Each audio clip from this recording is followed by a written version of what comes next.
Johnny Weir's in our studio. Welcome to Chicago. Thank you very much. Just got to town. Yes, and I've already, got the local garb on. You're ready to go. You're all Yes. Black Hawked up. Yeah, but I had to belt it because it's really not my size. Okay, I got to ask you. You got the belt on, the whole deal. When you are just being Johnny Weir, going to the dry cleaner, to the bank, stopping to get something to eat, are you still the same type of persona that you portray in a public forum? Absolutely. Giant fur, big sunglasses, purse most of the time, some pointy shoes. Totally. But you don't carry the skates around. No, I don't carry my skates around, but most of my shoes are, they're killers with the points. I traveled today, so. So this is you. The people that think that's him just trying to act outrageous on the ice.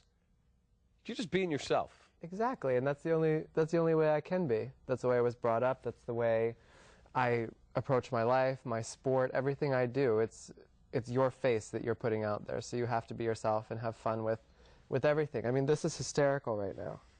So, I mean, I enjoy my life. I have fun. Although you'll just blend in town, actually, in a Blackhawk jersey. Yeah, they're pretty popular. Did you ever play hockey?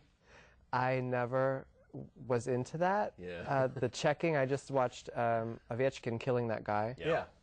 In your green room, and that's not for me. I'd break in half. You wouldn't like that and see that in figure skating, like add a collision element to it, anything? No, we're a little bit more, behind the scenes. We'll cut some straps in a costume in the dressing room, or pour shaving cream in someone's skates, or something like that. Did you like the movie Blades of Glory? Well, they were making fun of me, so of course I liked it. It kind of humanized the whole sport, though. It did, and that's something I wanted to do with my own TV show, Be Good Johnny Weir. Plug. There you go. Absolutely. I wanted to show the behind the scenes of figure skating because there's a really, horrible preconceived notion about figure skating that we show up every 4 years and this, pretty girls in little boxes and really flamboyant men showing up in rhinestones. But I mean, I bleed, I fall, I sweat, I cry every single day, all day, with no pads on and no team around me. And I wanted people to see that. That's what he does too. You do all those things every single day. Do you feel like that there are men out there that go, that sport looks feminine, gay, whatever it is, and they have really no idea the athleticism that the sport takes, but because of the sequins, the feather boas, all of it, that it may turn off some fans who don't give you a chance? Absolutely. I mean, it's not a team sport. It's not a big, grunting, sweaty man sport, as I like to call them, no disrespect. It's finesse. It's combining theater and sport, and that, it's kind of, what's your flavor? What do you like better, chocolate or vanilla? And I mean, that's in any way. I mean, I can't sit and watch an entire game of something with balls involved. Okay. Don't laugh. I can't. Or a puck. I mean, it's boring to me. I like the artistic sports, figure skating, gymnastics, diving. I love to watch swimming, and I love to watch skiing and aerial skiing, things like that. But the only sport that I think bridges that gap between the man sport and the woman's sport is snowboarding right now. They do the flips, they've got the finesse, the artistry, but they're still tough enough to wear those baggy pants and craziness. But I definitely think figure skating is misunderstood in many ways, especially by the big macho men, my fathers of the world. But I mean, it's also this country. The United States has a very, strict idea of what is masculine, what is feminine. I mean, you go to Russia, the lead male dancer in the Bolshoi is what's considered a man, more than Ovechkin. So I mean, it's how you see things. Is there a rivalry between figure skaters and ice dancers? Well, we consider it all the same thing. I mean, when you're watching and they say the sport of singles figure skating and pairs figure skating, and then ice dancing is a separate thing written down, that it makes it look like it's a different thing, but we're all considered the same sport. Tanith Belbin does the same thing that I do. She just doesn't jump. I got to tell you, this is a plug. I loved Pop Star on Ice. I thought that was a phenomenal, and in a very, something to be familiar to fans of every sport. It was pretty brave to trash talk the judges ahead of the actual Olympics. Yeah. I thought that was kind of an amazing thing to actually sort of call them out a little bit, because that aired prior to you actually skating at the Olympics. Absolutely. I mean, I'm not one to censor myself. I have no professional relationships with anyone aside from my coach. My agent, I can get up in her face and tickle her and do the whole thing. I do the same thing with everybody, and that's how I like to run my life. I don't like anyone else to be able to determine where my life is going or what I do in my life, and judges are no different to me. I'm not going to do something special to please them. When I skate and when I compete, I put out my image, what I think is great, what I think is athleticism. Okay, we see a guy like Evan Lysacek, who, excellent skater, wears, you know, skating outfits. You push the envelope. How much, when you get together with your designer, and I know you probably design some of your own stuff. I design all my own. All of it. There's one of them right there. Okay. Well, I didn't. That crown of roses was from my Japanese fan who flew from Tokyo to watch me compete in the Olympics. She gives me that after every major event, okay. And this is the first time that she actually was sitting close enough to this kiss and cry zone to give me my crown. Okay, so when you sit down and you're going to sketch out a design, how bizarre are you willing to go?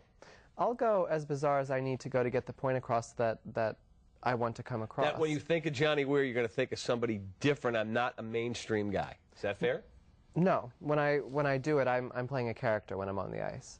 So whether it's a fallen angel, whether it's, you know, my short program this year, I wore a corset and a big pink tassel. I mean, whatever I think is going to help push my character out, then that's what I'll wear.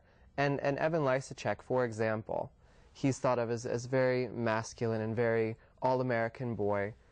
Nothing flamboyant. Mm-hmm. He had feathers on his wrists, and his costumes are designed by famous fashion designers, Weir, Christian Dior.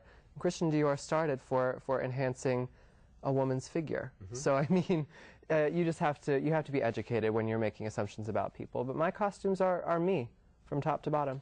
Where was more fun, Torino or Vancouver? What was the scene like off the ice in those places? Well, you know, Torino was my first Olympics, so I had the wide eyes, and I was so excited to see everything and see all the other athletes and, you know, trade costumes with, or uniforms with people and do that whole thing. And in Vancouver, I was there to do business more. I was there for a job. I was there for a purpose, to skate well, skate clean, make everyone proud, make everyone happy. And I accomplished that. Were you as surprised as we were in, I guess, a lot of the figure skating world was by Evan's victory? I mean, because everybody thought with Plushenko doing the quad, that would create some, you know, maybe enough separation where it'd be hard to make it up on artistic, and yet, isn't that really what Evan's victory was?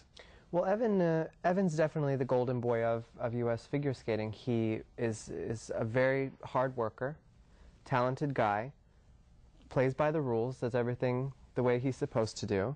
That's someone that's easy to put right up there and put on your Wheaties box. Mm-hmm. And with the Olympics being in North America, obviously, in figure skating, there are political pushes, depending on where you are in the world, what event you're competing in. It's the Olympics. It's supposed to be sort of an even podium. Europe was represented, North America was represented, and Asia was represented on the men's podium. And that's kind of how it goes. So Evan had a lot of support and a lot of push from judges because he's American. He's from this continent. Olympics are on this continent. One of us should win. Tell us about your U.S. debut, April 1st, I think, correct? You have yes. What are you playing? Looked at me like. And can you incorporate the Blackhawks head in your next costume? I mean, I think that's a good starting place. This is a giant one. It's making me look like I have a bust. Let me fix myself up a little bit. So April 1st? April 1st, yeah. You rushing me. April 1st is a show in Bensonville, Illinois. Okay. It's called At the Edge Ice Arena. There you go, see? You got it. It's sponsored by Cuties. Did you know that? Cuties Mandarin Oranges. Did not know that. But no, it's a really cool event. I'm performing. Rachel Flatt, our U.S. national champion, is performing. Dorothy Hamill's the MC. And it's a chance for young skaters all over Illinois to come and skate with great Olympians like myself, like Dorothy Hamill, and we're actually doing a talent search tomorrow to see which kids are going to be able to perform and have fun with us. Beautiful. So it's April 1st at the Edge, and tomorrow is the talent search. Where do people go? Tomorrow. Tara. Tara, where do they go? icedreams2010.com.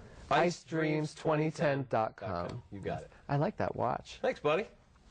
Rado action. You guys should trade. Yeah, he's got a lot of diamonds on it. Mine's sparkly. Everything's got to be sparkly. And I'll see you on radio later tonight. Absolutely. And when I come back to you guys, I'm going to do these up, and I'm going to put rhinestones everywhere for you guys. Beautiful. All right. Thank you for being here. My pleasure.